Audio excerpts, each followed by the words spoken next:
All right, so I've been seeing this clip going viral for the past couple of weeks now. Let's go ahead and see what it is. The dumbest thing a man can do is date a single mom, and I'm saying this as a single mom myself. The only exception to the rule is if the man has kids himself and he's a single dad. That's the only rule that is the exception.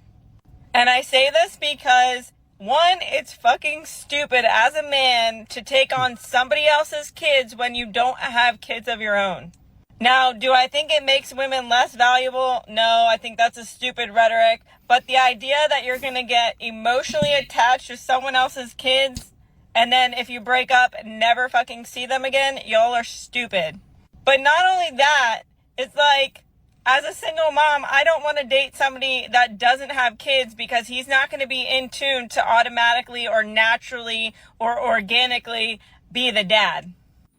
But also, if I didn't have my daughter, I wouldn't be out here trying to date a man with kids. Like, I get the logic behind it because I'm not going to be emotionally invested in somebody else's kids. Now, in my opinion, if he has kids and I have kids, then we're both equally risking the same thing if it doesn't work out, if that makes sense. Like, me as a single mom, I would never date someone with no kids. Like, so I don't know why women get so offended when men are like, oh, I don't date single moms. Like, I totally get it as a single mom myself. There's too much risk and not enough reward.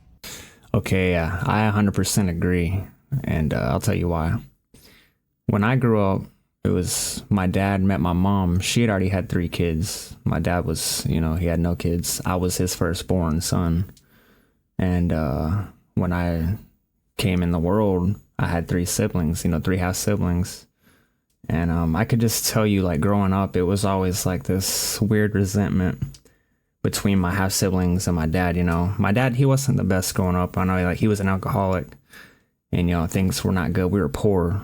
We all were living in a single wide, and things were just hard. And I just always sensed like this resentment between my half siblings and my parents because it was like they weren't with their father. So for me, it was always like, like they were almost like jealous of me or like angry at me because there's something that I had nothing to do with it. And maybe they weren't, but it's just what I felt and what I sensed at the time. So I could just tell you, like, growing up, it's not the best environment to grow up in if you're growing up with, like, siblings, half siblings or whatever. And yeah, I wouldn't want to do that. Like, if I had the option, and I get it, like, survival is a fucking thing. You got to survive, and sometimes you don't got an option. So, yeah, shit's tough. But if you have the choice, maybe try to, like, avoid it if you can. Just, for that purpose.